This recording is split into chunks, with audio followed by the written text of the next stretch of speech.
चलिए, आज का हमारा विषय है कि विवाह किस दिशा में होगा।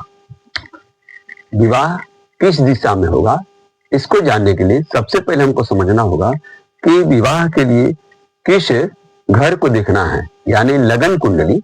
लगन कुंडली में किस घर को हमको देखना है, तो ये है लगन कुंडली। लगन कुंडली को ये प्रथम भाव को लगन बोलते हैं। यह है प्रथम भाव। यहाँ अंक कुछ भी हो सकता है, लगन इसी को बोला जाता है और यहीं से गिनती होता है। तो मान लीजिए कि यहाँ पर 1 है, तो 2, 3, 4, 5, 6, 7, तो यहाँ पर 7 अंक हो गया। तो ये 7वां जो घर है, इसी को हम लोग विवाह के लिए देखते हैं। चाहे लड़का हो या लड़की हो, उसके जीवन साथी के लिए सप्तम भाव को देखा जाता है। तो सप्तम भाव में क्या राशि है और क्या ग्रह, कौन सा ग्रह बैठा है, इसके ऊपर डिपेंड करता है कि विवाह किस दिशा में होगा। सबसे पहले हम राशि पर आते हैं कि मान लीजिए कि यहां पर 7 है। अगर मान लीजिए यहां पर अगर 1 होता, ठीक है, तो 1, 2, 3, 4, 5, 6, 7, तो यहां पर 7 हो जाता। ठीक है, तो यहां पर 7 होगा, तो 7, 8, 9, 10, 11, 12, 1, यहां पर हो गया 1। 1 का मतलब हो गया मेष राशि। तो अगर मेष राशि है तो विवाह जो है हमारा पूर्व दिशा में होगा। अगर सप्तम स्थान में 1 अंक है तो विवाह पूर्व दिशा में होगा। 2 अंक है यहाँ पर सप्तम में, तो दक्षिण में होगा। 3 है तो पश्चिम में होगा। 4 है तो उत्तर में होगा।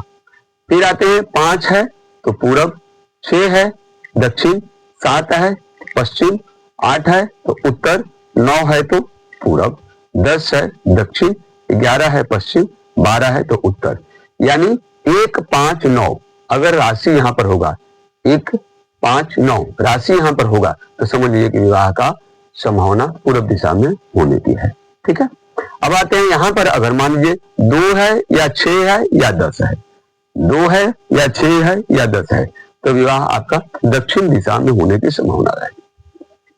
अगर यहाँ पर 3 है या 7 है या 11 है तो पश्चिम दिशा में होगा। अगर सप्तम स्थान में 4 है या 8 है या 12 है तो उत्तर दिशा में होगी। ये तो हमारे राशि पर आ गए। मान लीजिए यहाँ पर कोई ग्रह भी बैठा हुआ है, जैसे कि सूर्य, चंद्रमा, मंगल, बुध, बृहस्पति, शुक्र, शनि, राहु, केतु, कोई भी यहाँ पर ग्रह अगर बैठा है, तो हम क्या इस फल जानेंगे। एक तो राशि के ऊपर भी चर्चा करेंगे, इसके ऊपर भी, और दूसरा जो है ग्रह अगर बैठा है तो उसके ऊपर भी चर्चा करेंगे। मान लीजिए यहाँ पर सूर्य बैठा है, तो सूर्य बैठा है तो पूर्व दिशा में। ठीक है, अगर मान लीजिए यहाँ पर चंद्रमा है तो वायव्य यानी पश्चिम और उत्तर का दिशा। ठीक है, पश्चिम या उत्तर में। अगर यहाँ पर मंगल बैठा है तो दक्षिण दिशा में। ठीक है, अगर यहाँ पर बुध बैठा है तो उत्तर दिशा में। बृहस्पति बैठा है तो ईशान दिशा में। शुक्र बैठा है तो अग्नि में। शनि बैठा है तो पश्चिम दिशा में। राहु और केतु कोई बैठा है तो नैऋत्य दिशा। नैऋत्य दिशा का मतलब होता है पश्चिम और दक्षिण का कोण।